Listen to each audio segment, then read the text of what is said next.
Mesdames, Messieurs, bonjour et merci de votre présence sur cette pitch zone. On a la chance avec le groupe 3F et la société Sto France que je représente avec mon collègue de vous adresser ce sujet renouvelable plus, fossile moins, en se concentrant sur la façade.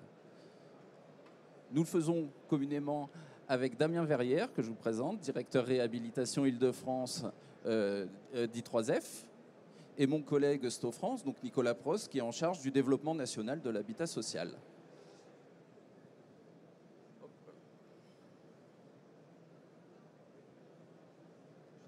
Hop là.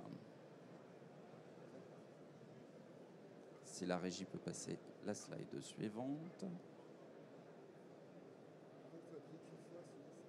Ah oui.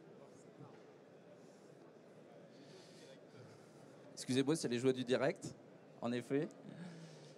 Qu'est-ce qui nous amène ici aujourd'hui? L'urgence climatique, notre volonté de limiter les émissions de gaz à effet de serre, et puis on va se concentrer effectivement sur ce qu'on peut faire, sur ce que l'amélioration thermique de l'habitat, avec un focus sur la façade, peuvent amener comme progrès. Sur ce, Monsieur Verrière, est-ce que vous pouvez présenter brièvement le groupe 3F? Oui, bonjour à toutes et tous. Merci d'être présents aujourd'hui. Alors d'abord, mes remerciements à l'équipe Sto, Nicolas Prost et vous-même, de nous avoir invités sur la pitch zone pour présenter deux choses. Notre stratégie énergétique sur le patrimoine du groupe 3F, et puis partager avec un industriel comme Sto les problématiques que nous rencontrons lorsque nous réalisons les chantiers et sur lesquels on a parfois quelques difficultés. Donc c'est toujours intéressant de partager nos éléments respectifs. Alors le groupe 3F, c'est le premier opérateur de logement social en France, qui fait partie d'Action Logement Immobilier, qui possède environ 1 million de logements. Concernant 3F, on possède presque 300 000 logements, dont, pour faire simple, la moitié en Île-de-France. Monsieur Verrière, vous êtes donc directeur réhabilitation Île-de-France. Que pouvez-vous décrire un peu plus précisément comment se compose votre activité? Alors, on a, à la direction de la réhabilitation Île-de-France, on a 3 types d'activités. D'abord, la réhabilitation thermique majoritairement, puisqu'on en fait 3400 par an. Alors, les chiffres que vous voyez, c'est des chiffres sur 10 ans, donc c'est une moyenne. On résidentialise 1000 logements et on démolit environ 200 logements par an. D'accord. Est-ce que vous pouvez nous donner quelques chiffres également sur le nombre de logements en fait, que vous pouvez adresser au cumul sur quelques années? Voilà, donc là vous avez la totalité des logements que nous avons réhabilités sur les 10 dernières années. Donc c'est 40 000 logements réhabilités avec effectivement un pic en 2017-2018. Comment vous l'expliquez, ce pic? Alors, il est lié à l'intervention des pouvoirs publics avec les prêts de haut de bilan bonifiés qui ont permis d'accélérer considérablement chez tous les bailleurs sociaux, dont 3F, l'activité de réhabilitation sur ces 2 années. Très bien. Vous pouvez nous en dire plus sur les obligations auxquelles vous avez à faire face au quotidien? Alors, on a un premier impact réglementaire que vous connaissez tous, c'est la loi Climat et Résilience d'août 2021, qui prévoit l'interdiction à la location des logements les plus énergivores. Alors, je vous ai rappelé les dates et je vous ai mis les croix sur les logements les plus énergivores. Donc, les pires étant les étiquettes G qui seront interdites à la location en 2025, les étiquettes F en 2028 et les étiquettes E à partir de 2034. Sur ça, ce sont donc les objectifs réglementaires. Action Logement et le groupe 3F se sont engagés par anticipation sur l'éradication de ces épaves thermiques, ces passoires thermiques, puisque nous avons pris des engagements plus importants, puisque nous aurons normalement éradiqué la totalité de nos étiquettes F et G avant 2024. Et par rapport à la réglementation qui interdira la location des étiquettes E à partir de 2034, nous avons souhaité accélérer le processus d'éradication et nous aurons terminé les étiquettes E avant 2031. Plus précisément, votre parc, de quelle étiquette se compose-t-il? On peut avoir une idée? Alors, on vous a fait une cartographie du DPE du parc francilien à fin 2021. Vous pouvez constater que à peu près 50% de notre parc est classé en étiquette A, B ou C, et 80% si je rajoute les D. Et effectivement, en termes d'étiquettes F et G, qui sont les premières impactées par la réglementation, on est plutôt un bon élève, car on en a relativement peu. Mais ce sont néanmoins des opérations très compliquées à sortir. Et puis on a 13% d'étiquettes E qui seront à traiter avant 2031. Petite question de précision qui me taraude. Est-ce que vous parlez ici d'anciens ou de nouveaux DPE? Je parle d'anciens DPE puisque la réforme des DPE a été actée par l'État en juillet de cette année. Donc 3F a engagé une démarche de remise à jour de l'intégralité de ces DPE de son parc sur le patrimoine en Île-de-France. Et donc, alors je vous ai mis en haut les étiquettes énergie, gaz à effet de serre. Et aujourd'hui, il n'y a plus qu'une seule étiquette pour les DPE qui combine les deux, et l'énergie et les gaz à effet de serre. Et donc, nous avons engagé la mise à jour réglementaire de nos DPE sur notre parc francilien de 110 000 logements. Alors bien sûr, c'était un volume qui n'était pas réalisable compte tenu de la forte demande de nous, 3F, mais de d'autres opérateurs sociaux. Donc on a élaboré une stratégie qui était de réétiqueter les patrimoines en étiquette F et G et une partie DE dont on ne savait pas s'ils allaient passer en F ou en D. Donc voilà, on est en train de les remettre à jour en ce moment. D'accord. Et donc, comme on le voyait, des étiquettes F et G, il en reste néanmoins. Quel est votre plan? Alors, on a beaucoup dans le patrimoine en étiquette F et G, une grande majorité de ces logements sont situés à Paris Intramuros. Donc vous avez 450 logements qui sont des petites opérations un peu compliquées puisque c'est du patrimoine qui est soit faubourien, soit haussmannien, avec des contraintes architecturales fortes. Et donc on a lancé 18 opérations en 2021 dont on est en train de réaliser les travaux actuellement pour des coûts au logement qui sont, vous pouvez le constater, assez importants, qui sont grosso modo le double de ce que nous injectons normalement dans les logements pour un coût de près de 30 millions d'euros, avec la particularité qu'on met en place dès que l'on peut des isolants biosourcés, des produits géosourcés pour tenter des choses, et c'est là où on a besoin de vous par ailleurs. D'accord. Une autre opération à citer, peut-être, en intramuros? Alors oui, j'ai l'opération de la rue Pelleport, qui est une opération qui était en étiquette F, qu'on a réussi à ramener en étiquette C à travers un énorme travail sur l'enveloppe et sur les équipements de production de chauffage et d'eau chaude. On est sur des coûts qui sont un petit peu moins importants, mais qui restent quand même considérables. On est près de 42 000 euros du logement pour un montant d'investissement de 3 millions. Opération qui est, je vous invite à aller la visiter par ailleurs, qui est superbe. Voilà. Merci M. Verrière, on n'y manquera pas. Merci à vous. Côté industriel cette fois, Monsieur Prost, est-ce que vous pouvez nous présenter Sto en quelques mots? Bonjour à toutes et à tous et merci beaucoup pour votre présence. Alors je vais vous présenter un petit peu l'entreprise Sto, qui est un groupe familial détenu par la famille Stottmeister, d'où les 3 premières lettres du nom de famille.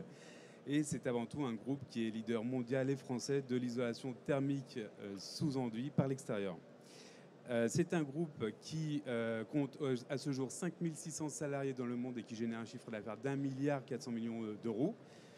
En France, nous sommes organisés de la sorte. Nous avons une distribution centralisée, gérée par 18 agences et nous travaillons en B2B uniquement. Voilà, donc on a 2 centres de production car nous fabriquons en France nous fabriquons en France sur 2 sites de production que sont un sur la Vendée et l'autre dans le Loiret à côté de Montargis. Nous comptons à peu près 300 salariés. Nous sommes ici au congrès HLM. Concrètement, comment accompagne Sto le logement social? Eh bien, nous accompagnons tous les acteurs de l'habitat social, que ce soit les maîtres d'ouvrage, les maîtres d'œuvre et les bureaux d'études ou les façadiers, sur 3 familles de produits que sont l'isolation thermique par l'extérieur sous enduit, les façades ventilées, mais également les produits de ravalement. Et pour faire face justement à la vague de rénovation massive qui se profile, nous nous restructurons Nous avons par exemple agrandi notre centre de production en Vendée. Nous avons ouvert 2 nouveaux centres de distribution à Montpellier et puis à Toulouse pour couvrir ces zones. Et enfin, nous mettons en place un plan RSE au niveau national. Alors, pour continuer sur ce dernier point, une démarche RSE, est-ce qu'il y a justement des enjeux adressés par Sto qui peuvent être mis à profit de l'habitat social et des bailleurs sociaux? Alors, donc intimement lié avec notre plan RSE, on développe 5 axes de développement durable, dont le plus important est la protection du climat. Et à ce sujet, nous avons réalisé un scope 3, donc c'est une photographie de notre empreinte carbone en 2020 pour savoir déjà où on en était et quels étaient les axes d'amélioration qu'on pouvait améliorer. Et aussi, donc, notre directeur général, Philippe Bousmar, est un acteur de la Convention des entreprises pour le climat et est actif au quotidien sur ces sujets. Autre point aussi qui nous tient à cœur, c'est la recyclabilité de nos isolants PSE laine de roche, mais également des produits comme par exemple les emballages sur lesquels nous travaillons fortement. Alors, pour poursuivre la RSE et les enjeux environnementaux, il n'y a pas que le carbone, mais il y a le carbone. On va adresser ce mot. Sto France, comment peut contribuer à la décarbonation de l'habitat social? Alors, c'est vrai que la décarbonation, c'est un sujet qui est très présent actuellement. La décarbonation, c'est plusieurs axes, notamment le premier, c'est avant tout améliorer l'enveloppe du bâtiment pour rendre les bâtiments moins énergivores. Qui dit moins énergivore va dire moins de dépenses énergétiques, donc moins de consommation. Secondo, le deuxième axe, c'est vraiment améliorer les méthodes de chauffe et les énergies utilisées dans les bâtiments pour utiliser des énergies plus vertes. Et enfin, pour terminer, si vraiment on veut aller dans la décarbonation maximale, c'est utiliser des produits qui sont peu émissifs de gaz à effet de serre lors de leur production ou qui sont géosourcés. D'accord. Au niveau du locataire et de son confort, on n'a pas encore parlé du locataire de manière générale. Quelque chose à dire? Oui, je vais rajouter un mot. C'est vrai que le fait de décarboner et d'isoler son bâtiment, l'enveloppe du bâtiment, ça offre aussi l'avantage d'apporter une amélioration thermique et un confort d'été, puisque l'isolation va absorber de façon passive les pics de chaleur, et notamment, on l'a bien vu cet été avec la canicule qu'il y a eu, le confort des locataires dans leur logement, c'est vraiment un axe prioritaire qu'il faut aussi avoir en visu. Et si on parlait innovation maintenant? Alors, on profite de ce moment pour présenter une innovation mondiale, une innovation qui s'appelle Stotherm AIMES. Stotherm AIMES, c'est vraiment le début d'une nouvelle ère. On va, et on le fait déjà, commencer à remplacer nos liants à base d'hydrocarbures par des liants végétaux à source végétale, et notamment ici à source à base d'huile de pin. Donc à hauteur de 30%, on va changer justement la donne. On va commencer à utiliser des liants géosourcés. Et AIMS, ça veut dire quoi, s'il vous plaît? Alors ça veut dire AIM comme l'objectif. Oui. Ouais. Et S comme sustainability. Voilà, c'est ça. Le développement durable. Je ne suis pas bilingue, désolé.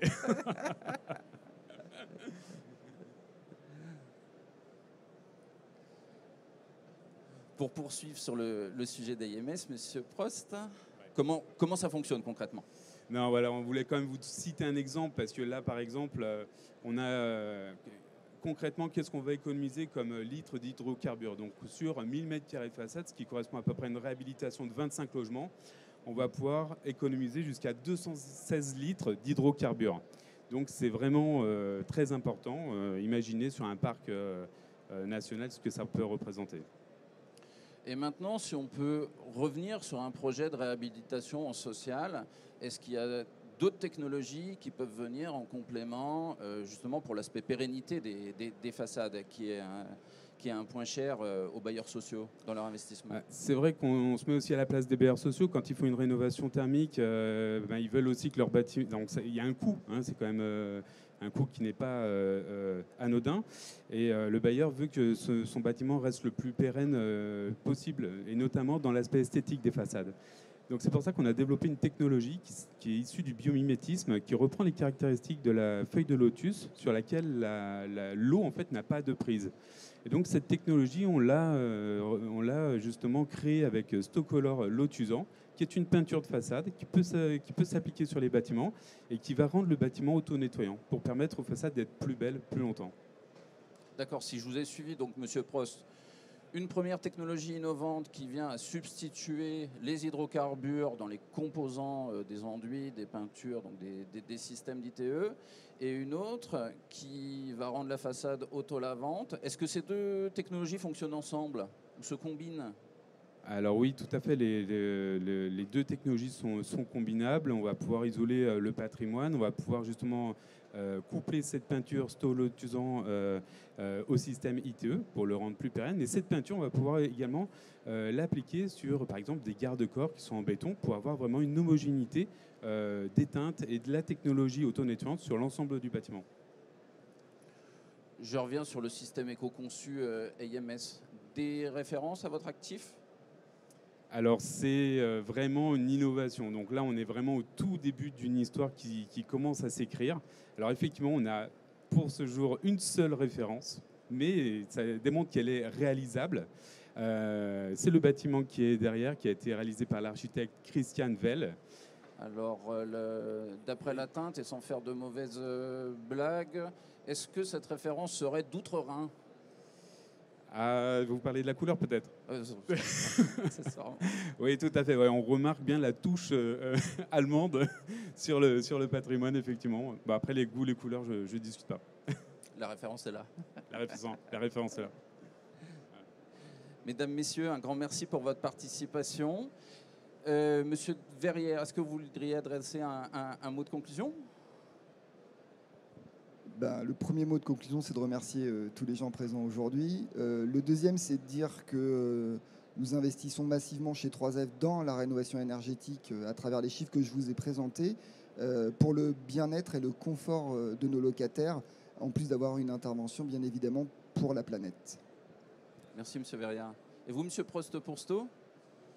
Oui, écoutez, merci en tout cas pour votre présence, d'avoir écouté cette conférence. Effectivement, Sto innove quotidiennement pour le bien-être des locataires également, apporter de l'amélioration. Et puis, un mot quand même pour dire que nous accompagnons vraiment tous les acteurs, que ce soit de la conception et jusqu'à la réalisation sur chantier avec des équipes dédiées.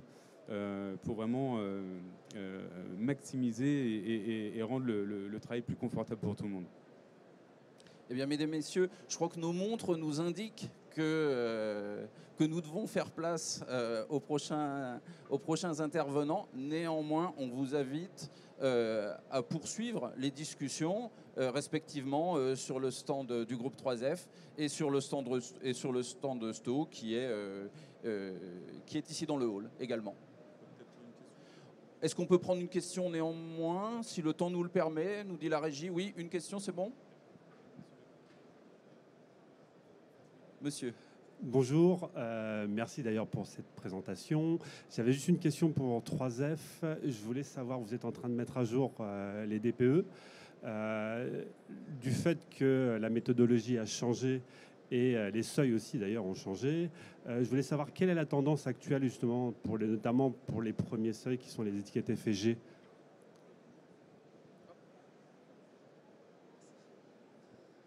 Alors la tendance, elle est plutôt favorable. Je reste extrêmement prudent car nous n'avons réalisé qu'une vingtaine de milliers de logements à ce jour.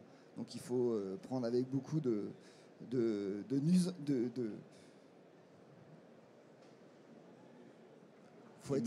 faut juste être zen, serein et se dire qu'aujourd'hui la tendance est plutôt favorable.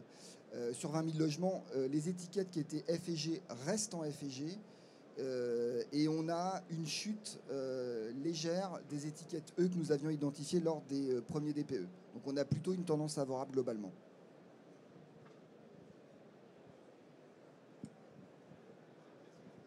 Bonjour, Avril Colleux, architecte de chez BRS. Moi, j'ai une question sur... vous n'avez pas des coupes techniques, en fait, du moyen d'application de votre solution d'isolation extérieure? Enfin, c'est un système qui se projette, en fait. Et est-ce que c'est la même chose en R+4 ou en R+10? Comment vous gérez, en fait, la hauteur, le volume, le poids? Alors c'est une bonne question, c'est un produit qui est de conception traditionnelle, donc qui plus communément est taloché chez nous, donc est assez manuel, qui peut néanmoins aussi se projeter mécanisé sur certaines zones avec des bâtiments pas de très grande hauteur. Et au niveau de la hauteur, on va pouvoir, c'est un produit qui est A2S1D0, donc qui est applicable sur isolant en laine de roche. Donc on est vraiment sur un produit qui va pouvoir s'appliquer sur des bâtiments assez haut. Voilà. Donc en fait, c'est une sorte de mousse en laine de roche. Non, c'est un isolant fibre de laine de roche, mais la composante du système, les strates qui composent le sous-enduit, l'enduit et la peinture sont géosourcées avec la technologie AMS. Donc vous ne le fixez pas en le projetant, mais avec une ossature. L'isolant est fixé mécaniquement sur la façade. Ensuite, le sous-enduit est taloché avec une fibre de verre, un talochage de l'enduit et 2 passes de peinture pour terminer. D'accord, merci. Merci, madame. On me dit qu'on a le temps pour une dernière question, messieurs, dames. Plus de questions. Et il nous reste à vous remercier chaleureusement pour votre participation et à vous retrouver sur le stand Groupe 3F Esto France. Merci, messieurs, dames.